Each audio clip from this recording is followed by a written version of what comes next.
Talk. I'm Ralph the Rep. I'm with Coach Dempsey of Hicksville Varsity Girls Basketball. How are you? Good, how are you? It's been like a month since the season. Been a lot going on, yeah. Yeah, still a lot going on. You Yeah. just rolled right through. Yeah.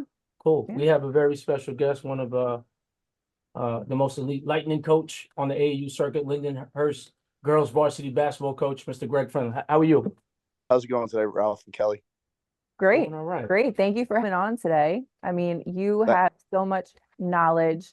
I think it was a great time because we just had a live period and we're going into a couple more live periods. And I think you have a wealth of knowledge that it would be fantastic to like help share. And just you have been killing it in the circuit right now. So let's go into how, your background, how you got into coaching and things like that. coached boys for at Lindenhurst for the first 7 or 8 years, and they were having problems with their girls basketball program. They were struggling. So the superintendent asked me, like, can you coach the team? And I said, yeah, like I could do it, but like I'm gonna do it, in a way you may not be okay with. Like I'm gonna start an AU program, and I'm gonna tell some kids yes and some kids no. So like if you're gonna get phone calls, like if you're not okay with it, then I'll just stick with the boys. And he's like, no, I want you to do that. So I got the job and I went to the Lightning. I started basically just all Lindenhurst girls on the Lightning program. And one year we decided that we wanted to get the team to be better. So we started recruiting girls and we ended up having our first real like elite level team. And that's kind of how it all started. We've had conversations in the past. How were you able to build that up to what it is now and have the college coaches at your disposal to call up and talk about some of the players too? And I know Ralph has an interesting story that we're going to get I to don't even for think sure. about the story I'm about to drop. And we're on you, Coach Flynn. Absolutely. It started with me being a high school coach, which I think is important. And like back in like '09, 10, when I started doing it, 2009, 2010, I was able to call these guys up and basically say, look, I'm putting these teams together. This kid's a really good player for you. They were young. Let me do this. A lot of them didn't know about AAU and how it worked. And so I was able to get some good players. And then we went out and we started winning. And people started to take notice, in terms of like other AU teams and on the AU circuit. But then, like when it came to college coaches, like I've had some good mentors. Rich Slater was one. John Lonzak. Basically, they told me like, look, you just be truthful with the college coaches. So what I did was I started emailing and calling college coaches who I thought my kids could play for, and I was realistic. I wasn't like, oh, every one of my kids could play D1. They couldn't. Like I had Division II and Division III players, and when my first group got into college and they did really well, I started to establish some relationships, and that has kind of blossomed over the last 14 or 15 years. You've been doing it a while. We know that. Talk Yes. about some of the players that you had come through because you've coached some elite players, one of which is literally in the beginning of her college career. Yes. The three most high profile players would probably be, Megan Anderson, Riley Weiss, and Kara McCormick, who all were in the NCAA tournament this year. Megan Anderson played for me on my 2023 team, and she was the MAC, Rookie of the Year this year. She had a huge year at Fairfield, 11-time Rookie of the Week, and she led them to a 31-2 record, along with a bunch of other really good players that they have there. Weiss was one of the best players, in the country coming out of high school at Columbia. She played about 20 minutes a game there. She won Rookie of the Week like 3 times. And then McCormick is a senior at Holy Cross. She's actually going to go to Drexel next year as a grad. She hit 7 threes in the play-in game of the tournament, and they ended up losing to Caitlin Clark on ABC, which was a great experience. So those three, all different kids, all different to coach, all incredible kids. I've been blessed to have some great players who make me look good. I've actually been to a couple of your practices, and I appreciate that you even let me come down when I asked. Some of the drills that you run, some of the plays, I think it's great. And I'm always looking to steal stuff, which I haven't yet. But no, like Anytime. it helps my gears too, like be a little bit more imaginative of what I can do based on what I see you doing. And so like that's really cool for me. I just wanted to tell you how much I appreciate that. Thank you. But you have to hear Ralph's story. Ralph. Well, I don't want to get into the story. I want to talk about coaching for 1 second. Yeah. So I don't Okay. know if you knew, but I've been coaching at Kellenberg, the girls' varsity volleyball team, for 25 years. I started in 2000 when I was 18, and Awesome.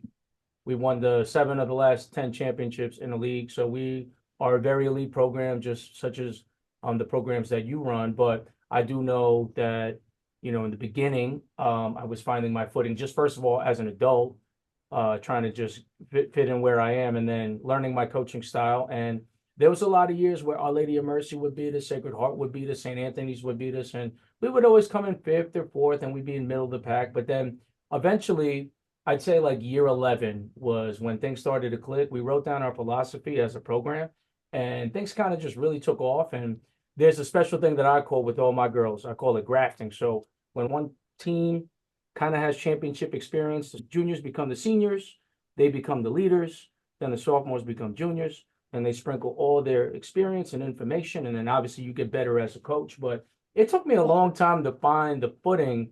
And I kind of get disappointed when people revere my team in a way as if like we didn't take our lumps in the beginning, where it was easy the whole time. It wasn't easy the whole time. It was something that you built up over time, and you realize, like, I'm just talking about different machinations I've been to in a championship game, where whether I'm down 2 sets or I'm down 1 set, or it's a close one, or it's a blowout, or we're getting blown out, or we're getting embarrassed, or we lose the title, towards the last second, or a ref is doing something that's unfavorable for my team. I've been through every single machination. I call it Groundhog Day. I've been through everything. I've been shot, stabbed, killed, everything in coaching, and I'm sure you're the same.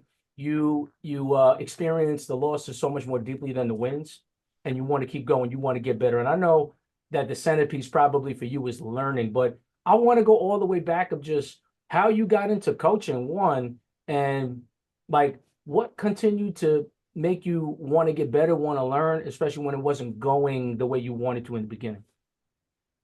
It's a great question, and congratulations on the success you've had at Kellenberg. I'm a Thank you. Chaminade grad, so we have that same people who ran our schools and stuff. So I'm always rooting for Kellenberg. Great question. I think that when I came out of being a player, I played at Malloy in college for a year, 1994, 95. And I stopped playing due to some injuries. I just thought that like I wasn't ready to be finished. And I was in my town. They gave me a AAU team.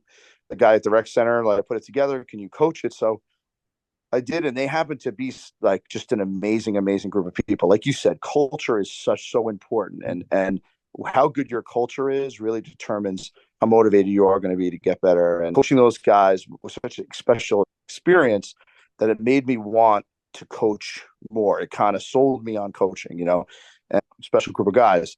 One of them was Coach Tommy Catapano, was the coach at Baldwin. He was on that team as a kid.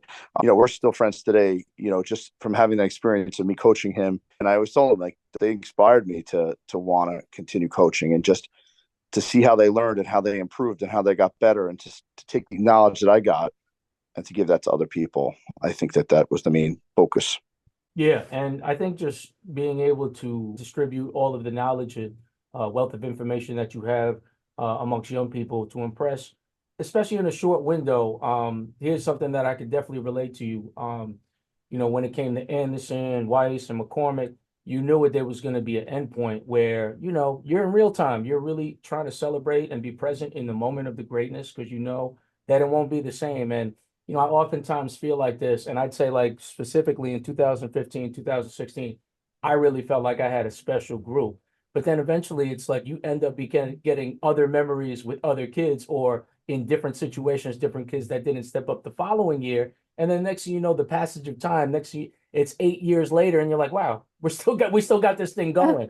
So I think it's like it's like a trick between, kind of like relitigating the past to summon that success, but staying present with the people that you're with. Now, I know it's probably difficult because you really get emotionally attached to these players. I mean, they've done so much for you, the commitment that they bring in and out for the program, and then the contributions that they have. I know we always take serious wholeheartedly, whether it's your secondary sport, you're really a softball stud or a lacrosse stud. We're so thankful and happy that you want to spend your fall being a part and participating in the tradition that is Kellenberg volleyball. So what I wanted to ask you is, how is it hard to compartmentalize and then kind of like say, Riley's gone, Megan's gone, I got to start anew? Because that's probably a difficult thing for most people, because sometimes that's like a once in a lifetime flash in the pan thing to happen. But Mm. somehow as it keeps going, it's just, I don't feel like I don't recruit. They just come to my school. You know what I mean? I Right. don't really do anything Absolutely. anymore.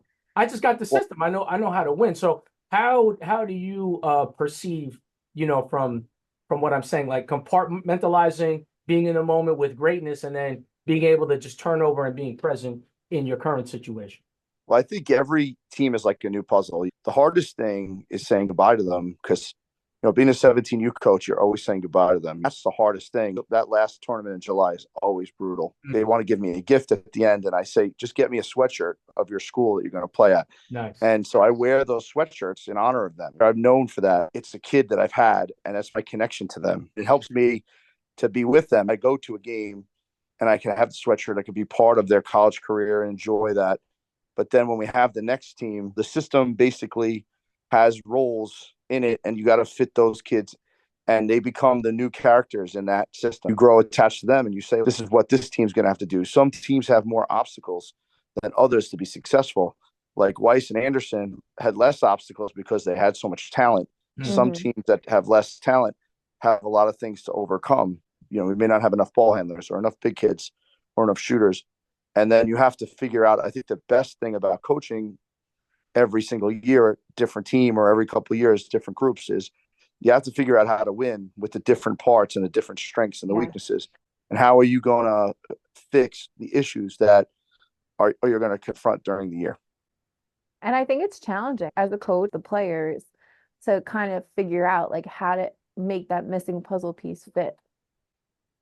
Yes. And the question is like, well, how do you figure it out? And what is the gauge to Mhm. learning what the problem is? And that's like what I've spent the last 2 days, watching the film. I'm a big analytics guy, a big numbers guy. And, what I'm seeing on the film and the numbers that we have, compared to what we normally have in past teams, you could tell like, wow, I think this kid should be shooting more, but this kid doesn't shoot a great percentage. So I got to maybe get that kid less shots and get this kid more shots.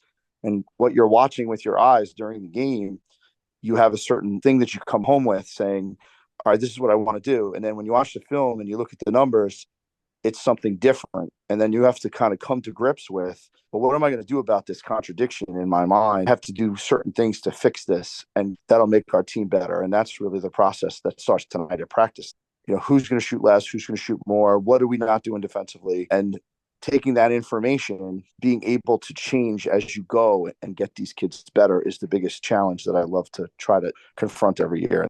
So I'm curious, just because, we have a lot of people that watch these, and I'm thankful for all the sport that do watch it, but we all know, the three of us, how much dedication it takes as a coach. So you just saying that, like, just elaborate on what you're doing as an AAU coach for these players. It's not like high school where you have to do a lot, but AAU is a different animal and it's approached differently. So what do you do to put into the AAU team? So a couple of big things from the recruiting aspect and then the team aspect. The recruiting aspect, so each kid this year, I have 9 kids on the team, 8 who want to play in college. So they each give me a list of 10 schools that I need to contact. So over a 2 or 3 week period, I will call or email or text those 80 schools for them. They send me films and highlight films. After I send them all out to those schools, that'll leave me with about 40 or 50 schools that'll be interested in various kids. So there'll be 8 Mhm. different recruitments that are run through the 9 or 10 tournaments. So at any time you're walking through the Spooky Nook, you could run into, this school that's interested in Sophia, this school that's interested in Emma, and it's a conversation. There's 8 simultaneous recruitments going on. And then if you're not getting what you want, let's say I have a kid who wants a Division 1, is a Division 1 player, doesn't have enough Division 1s watching. After the first weekend, now I'll have to go back and find more Division 1s I think she could play at, contact them, get them on the phone, get them to AC in May, right? So there's that whole process. And then after they watch them play, setting up visits and phone calls, which is what I've been doing the last couple of days, is another big thing. And then advising them on, when we're going to set up this visit, what did they say on the phone call? How interested are they? There's that whole piece of it, which is cumbersome, I just want to but interject really quick too, because I see it with myself is we're kind of like the agent without being the agent as well. yes, So like 100%. a college coach isn't going to go up to a player and give the truth all the time, like, hey, we only have one more spot left. But the college coach is going to come to us, somebody like us, and say, look, we only have this one spot left. We're really looking Yes. for this, this, and this. And that's what I try to explain to my players is like, yeah, it's great you're talking to college coaches, but I'm going to get the 411 before you do. Yes, like last year we had 104 colleges recruit the team, so that is 104 coaches, and then there were probably 30 that really, really were in depth, on those players, Mhm. and some of them took, like I know Elwood, going to Damon, that it took like 7 or 8 conversations, long Mhm. conversations, like 8 or 9, you know, 30 to 45-minute conversations while I'm eating my egg sandwich and breakfast, between fourth period, that's part of it. And then the other part is the actual coaching part. I watched all the films from the weekend on the offensive side, do all the stats and the analytics, and then watch it from the defensive side, and then write down the adjustments. That takes me around like 8 to 10 hours through the week. At some point during my time, I have to do that stuff. So like today, I did 3 games today. So, and then making those adjustments and hoping that those adjustments are going to work. That really is like a picture into, what goes on constantly. The last month has been really hectic. Leading into July is really hectic. Luckily, we have like a testing period, as a teacher. So it gives me time to do some stuff, on off periods. That's the other thing I wanted you to kind of elaborate on because we know about the live periods, but for some people that don't, or for parents that are just understanding, just kind of go into the live periods and when they are and what the benefits are from that. What should a kid that's actually pretty good that, is trying to play AAU or trying to look for another team, like what should they be looking for when they're trying to go that route to go play college? There are 5 main tournaments. There's 4 live periods. One in April, which we just finished this weekend. One in May, which is May 17th through 19th. June 11th to the 16th, which is usually 2 tournaments, and then July 18th to the 22nd. Now, live period just means that Division One schools can go to those tournaments. Those are the only tournaments that they're allowed to go to. Now, Division One, Two, and Three all go to these tournaments.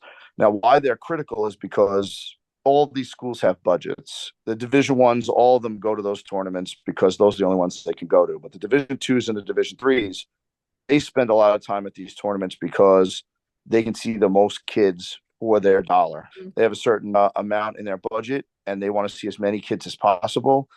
And so this is the best chance. Like Kentucky, which I know you went to last year, Kelly. Mm-hmm. 1,600 teams. You were there. 1,600 teams. There's a lot of kids there that you could choose Yeah. from. You're Yeah. a college coach, and so that is the number one reason why people play in the live periods, and you want to play in certain tournaments are more important than others, which you should know. If you're getting into AAU as a player or as a coach, you should know which ones are the most highly recruitable tournaments, right? As for a player, if I was a player and I was a junior and I wanted to get myself recruited, first thing I would do is I would get a highlight film, and I would get a game film. Those 2 things plus my transcript. I would try to gauge from someone in my circle what level that they thought I was, whether it be my AU coach, whether Mm-hmm. it be someone who's seen me play, my high school coach, maybe it's somebody they could call who could give them an eval on me. And then I would target schools in those leagues and send emails out with my schedule. If they liked me, I would follow up before the tournament with my times where they could come watch me. A lot of people don't do it. They kind of go to these AU tournaments like they're a job fair. They go Mm-hmm. in, they hope that somebody is going to like say, hey, we really like you. Why don't you come work for us? And they walk through the job fair and then out the other end and they don't have a job. And that's it. There's a method to how to do it, I think. Yeah. And you talk about like when you speak to parents about the investment, like just give us a little of that speech because I've heard it and I think it's a phenomenal speech that you give. Oh, thank you. I think the number one thing as an AU coach you need to be is truthful. I think that you have to have a really hard truth with parents. I mean, I have great parents. Like my AU program, like the kids that I have, They're tremendous parents. But what I tell them all the time is that, like, if you want to hear your kid is really good, I'm not going to tell you that. I'm just going to tell you what I think. Doesn't mean necessarily that that is the be all and end all, but a lot of the times that I will tell you the truth is from I have inside information from talking to coaches. College is like lanes on a highway. By the time you get to AC, most kids are in a lane, and the Yeah. coaches can tell you what lane they're in. So, like, if you're a D3 kid, right, and Mm-hmm. you want a D2, I may say to you, like, look, our chances at D2 right now aren't great. And this Mm-hmm. is why you're struggling to defend on the perimeter. You do not pursue rebounds. You're shooting under 30% from three. They want a kid who could shoot 35 to 40 from three, pursues it, gets 4 or 5 rebounds a game, and could defend better than you on the perimeter. Now, can we fix that in July and get them to like you? Well, they've come to see you. They're going to need to see you take a jump forward. I have a kid this year who they told me that was too skinny, so I told Mm-hmm. her, she was a sophomore last year.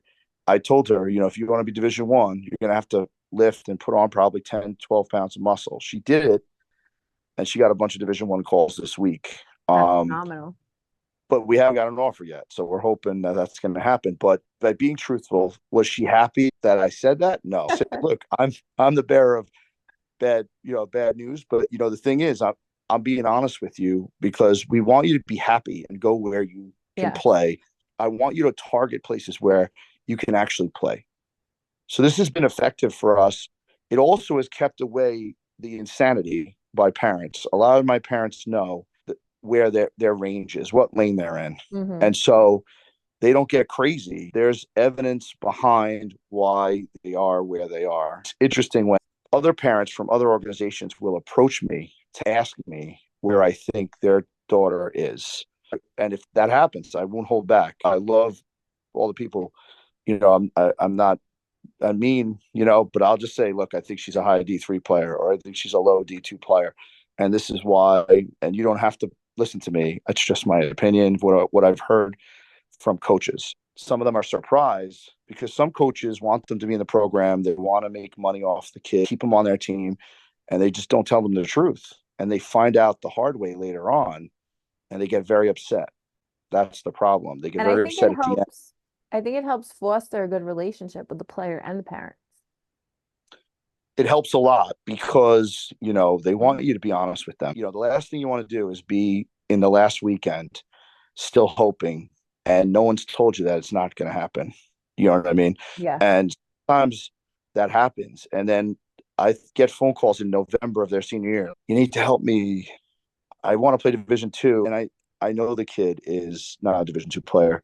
Why hasn't someone mentioned to this kid why they're not a Division 2 kid? Why have they not been told what is causing them not to be recruited by Division 2? I feel sorry for those kids because then they feel like they failed. When if you give that conversation to them up front, when they go Division 3, they look at it like it's a great accomplishment for them because when you frame it a certain way and you're honest about it, the accomplishment is better. Well, first of all, I just want to say, I realized why I could not coach basketball because the amount of sweat equity, 8 hours, 3 games today, Mhm. and just you breaking it down. I got a slew of friends that just started going into the AAU circuit as a coach, and I just thought of it. They're treating it like a job fair. You put in that deep work of understanding Mhm. how you don't waste time. And, I want to say when I was in the AAU circuit, I haven't been there for numbers of years, but I'll say that I remember distinctly officiating your team. And I always felt like you guys were above the fray. It just didn't feel like the craziness that you were talking about Mhm. surrounding AAU. Now, as an Thank you. official, you're welcome. As an official, I think what's great about it for me is that I get so emotionally attached for volleyball, whereas in reffing, and then we'll just talk about basketball because you're affiliated with that. I sublimate my emotion to my own personal, goals of being good. But I do know that the AAU circuit is definitely a training breed of like, training of referees and starting out. So I just want to see how you manage it as a coach that is there for a purpose, trying to get these kids exposed as best as possible. But your referee might be new, they might not be a leader yet. They might not have developed and emerged into their skills. They might not be able to effectively communicate. And on top of that, they might be on their 10th game by the time they got Coach Flynn at 7 Yes. p.m. So how are you able to convey that to, for one, your players, and just for you yourself, of how you're able to, at the very least, use them and still get the best quality that you can for your purposes as a coach? Thank you. Yeah, the refs are a big deal. I'm a big believer. I don't really speak to the refs. If I can try, I don't say a word. I'm a big believer that referees are very passionate about the way they do things, whether they're beginners or they've been in it a long time, and they take a lot of heat.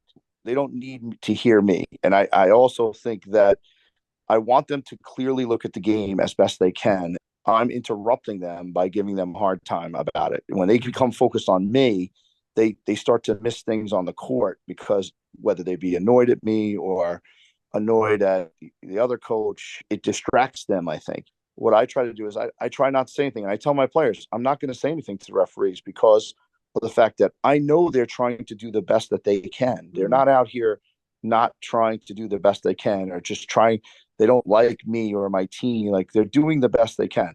Now, if I do feel like something is going on that's egregious, I'll say, hey, look, there's too much handshaking going on. Or, personally, one on one, I would rather say to them at a time on a downtime where I say, hey, look, we're getting killed underneath the rim. People are going over our back, or, displacing us. People are, holding up. We probably screen more than anybody, like people are, pushing through screen or holding us before we go through the screen. Like, I would say that some to them quietly. I can't say that for my assistant coaches, but who are kind of more loud. But I always say to them, I think that we get more calls because we treat the referees well than if we don't. There's definitely truth to just in mass being kind to people. I would Yeah. just say Yeah. that just in general. I don't think it's a ref thing, but just know that when somebody is getting heat like that with an assistant, and this probably has happened as recently as a couple of weeks ago for you, where you're at Mhm. Island Garden, you see a new face, they have no idea. They hear, "Oh my God, this is the guy that coaches all these people," and they're like, "What? I'm not ready for that." And then they have another new guy, and then this guy, Mhm. and then they make a call, and they're drawing straws and figuring out, all right, you be the leader. I don't know what to do with this. So I'm sure Yes. that's a lot to deal with. But I wanted to say one of my favorite experiences officiating with you happened, I want to say 3 seasons ago. It was Mhm. when Riley Weiss was still on ULIP, and you had a holiday tournament in Elmont. And Mhm. I was just like, wait a minute, that's the AAU coach of this girl. And I think Riley just came off like a 54-point game, something crazy. And I remember Yes. she hit like 4 bombs, and you called the timeout. And I I became a coach for a second, right? I was thinking, like, what if my best player is on the opposing team in another Mhm. capacity? How this would feel. So I just was looking at your body language, because you were so expected of what she was going to do. And I was Yep. really trying to look at the body language in which that you were going to impart on your Lindenhurst girls, because I'm sure they knew what was going on. They knew they Mhm. weren't going to be able to stop her. Meanwhile, there was people in the Elmont crowd. They were like, "Yo, ref, you got to stop this game. This is crazy." And I'm like, this is a normal occurrence for this girl. So it was just an honor to see that, and I really think you handled yourself in the best way you probably could. It was Thank probably you. weird, but what was your memories of that particular game? I Holiday remember the tournament. game clearly for a couple of reasons. Number one, I had warned them before the game. I said, that she's a prolific scorer. She's the greatest scorer you've ever played against in your life. So you don't understand that she can shoot the ball from half court. Some of them didn't believe me. After the first time out, they were believers. They looked at me and I said, I told you, no, I'm not lying to you. Like, I told you that she doesn't really miss very often. You have to get up on her. And we have one of our funniest stories from Lindenhurst that happened during the game. Our captain, who's a great kid, she's more of a softball player, but she tore her ACL in the game, which is horrific, and she's fine now. But she was guarding Riley, and Riley crossed her over, and she fell down and tore ACL. And it wasn't really Riley's fault, but she went around telling everybody the rest of the year, "Do you know who tore my ACL? Riley Weiss. Can you believe I got my ACL torn by Riley Weiss?" So I actually got Riley to actually call her, say some words to her during practice. And she's like, Riley Weiss called me. I was like, you'll always remember that my ACL was torn trying to guard you. Like, it's just a funny story. I used it on senior night. And to this day, if I saw Cassie, she'd say, remember when Riley tore my ACL in that game? I'm like, yeah. I, I wanted to ask you in that moment where you felt like, wow, I'm like partly responsible for this monster that I partly created. Where that must have been so difficult. So we have on my team this girl Stella Becca. She was Long Island Player of the Year. I can't Yep. imagine her not being on my team, and I can't imagine the motivation of her wanting to beat me. Right, like Yes. probably something to be Yes. said like competition wise. You took it in stride. I hope. Like, how did you feel I emotionally? try. I try. The interesting thing is that I've had so many good players on Long Island and I've run into a lot of them. And so like I started to make rules for myself in Suffolk. Like I'm in Lindenhurst, like unless I know you personally, I probably won't take you if you're in my league. Like if I inherit a team, like you're on it, then you're on it. Like that's it. I'm not gonna kick you off it. You know what I mean? But like if I have a chance, I'm gonna try to recruit away from my league to give Mm, my Lindenhurst girls an opportunity to not run into these kids. Because of that, I've had a lot of Queens and Nassau kids now. I don't have as many Suffolk kids because I don't really want to run into them. And my Lindenhurst team has had more success because we haven't run into really good players. But it happened again this year because I have a tremendous player named Jasmine McKay, who's on North Bab, and she was in our league. And I inherited Kerry's team this year, so I didn't coach the team last year. And so Jasmine's first team all an island player, and she actually got her 1,000th point against us at Lindenhurst. She was celebrating. It was a great day. I was so happy for her. It's hard, but I am proud of how much those kids have got, how good they've gotten, and I feel like I have a part in it. So that's important. as it should be. You have any more questions? I do. I have two questions. So one, Mm. I've heard rumblings of the Bumblebee shirt. Yes. What's the Yes. story behind that? Great question. So a couple of years ago, when I had Weiss on the team, one of the kids on Weiss's team was a girl named Erin Harkins, who played at Floral Park, 1,000 point scorer. She's a Division I player, a lacrosse player at LIU Post now, and one of my favorite kids. I wore this yellow shirt, and it's always been a running joke before 2022 that you could see me anywhere in the building, but because of the shirt. And so she kind of coined the term bumblebee shirt. So they all used to call it the bumblebee shirt. And I said, oh, it's like a celebrity. So, the bumblebee shirt. So what I decided to do that year was on Twitter, I started like a kind of impromptu blog of my experience going to Run for the Roses, right? Uh-huh. And Run for the Roses and HGSL Championship. So my July experience. And I made comments about, and it was a lot of just stupid stuff about like me trying to find the ice cream place, like me trying to find like, us going to Texas Roadhouse. But I incorporated into it the Bumblebee shirt and what was happening to it when I was wearing it. Like it got hit with gravy, and then we had this like crisis. I couldn't wear it. And what happened was that everybody came up to me that year and was like, the Bumblebee shirt, you're wearing it. And it became popular, like a big thing. So I decided to like kind of on Twitter now pretend like I don't know shirt is like a celebrity, and that no one has kind of told me that it's not, but like I really think it is. Like kind of like a parent who thinks their kid's like unbelievable. So like we played the Shore Shots this weekend, and they have a kid who's committed to UConn. And so I went on Twitter and I was like, I hear Gina's coming to my game on Friday. I'm excited. It's just really humbling that he's coming to see the Bumblebee shirt. Popularity of the shirt has gotten to a point where Gino was coming to see it, and just very overwhelming. And then I put like dot dot dot.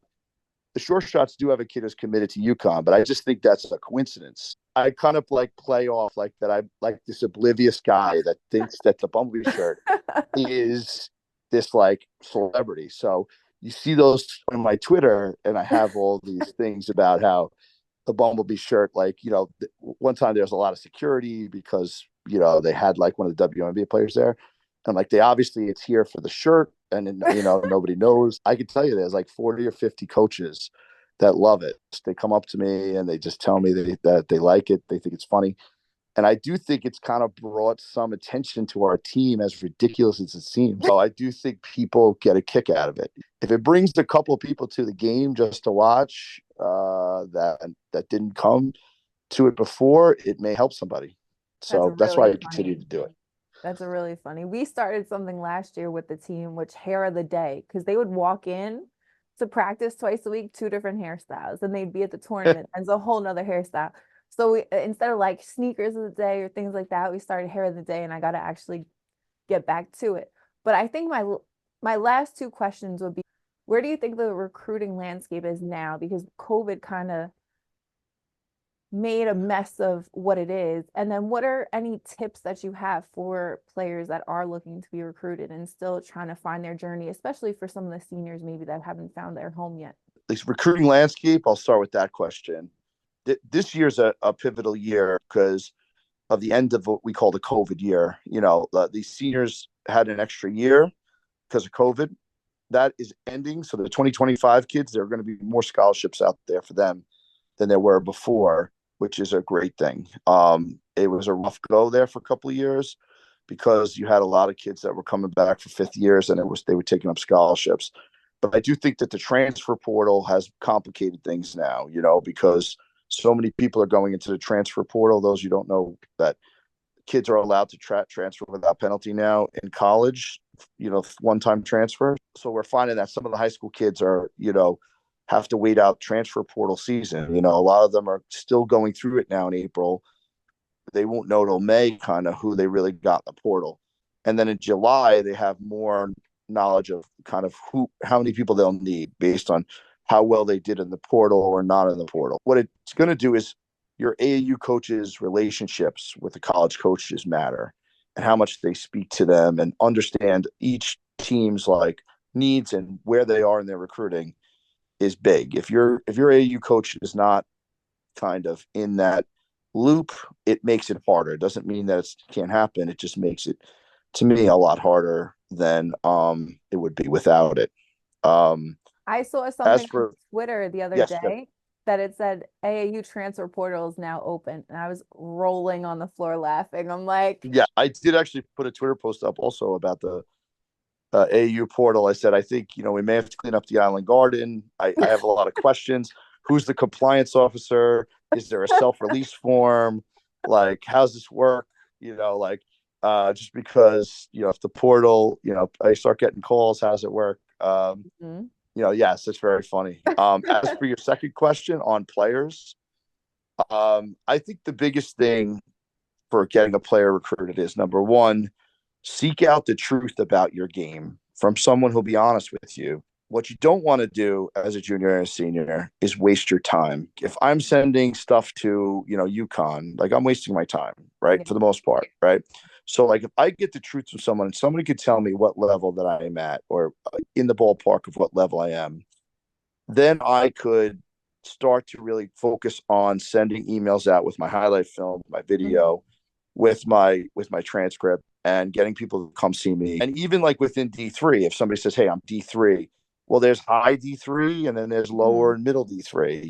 If you want to play for NYU, they're the number one team in the country. Like, they have Division I players on their team. So I think getting that stuff down and getting an assessment of your ability, and there are people out there who can tell you that stuff. I'm sure your AU coach can tell you. If they can't, they know somebody who can. And I think getting to that truth and then understanding where your lane is in terms of recruiting, and then just hammering that with, info. If you send the stuff to them, they will come check you out. They have to do their due diligence. They're always looking for players and impact players. That's very insightful. Super insightful. That was super insightful. And I'm like very devoid of the AAU season in the spring. Thank you. Girls lacrosse, softball, and flag football. So my mind is like, once basketball season's over, that's off my radar. But I'm gonna tell you what, I really learned so much from just hearing your stories. I wish you continued success. My final question to you is, what is summer 2024 looking for you with Flynn Lightning? I'm looking forward to, thank you very much, by the way, for having me on. You guys are awesome. This has been an awesome experience, number one. Number two, this summer, Looking forward to it. You know, the 2025 team has a lot of ability. We're playing at a high level. I definitely think we have multiple scholarship kids. So getting them somewhere, getting them signed, is going to be the number one priority, particularly, you know, in AC and Kentucky. I have a 2027 team, which is phenomenal, freshman team, which They do. is They have really, a lot of good players on that team. yep, that team is going to be kind of our next, like, really monster team for me. But I'm really excited about them. They have a lot of really good players. I know Kelly's seen them. But I want to get this 25 team to the finish line and get them all to school. And I'm looking forward to Kentucky, which is my favorite tournament, which Kelly knows. I always tell her Yes. how great a tournament it is. I know she Yes. went last year.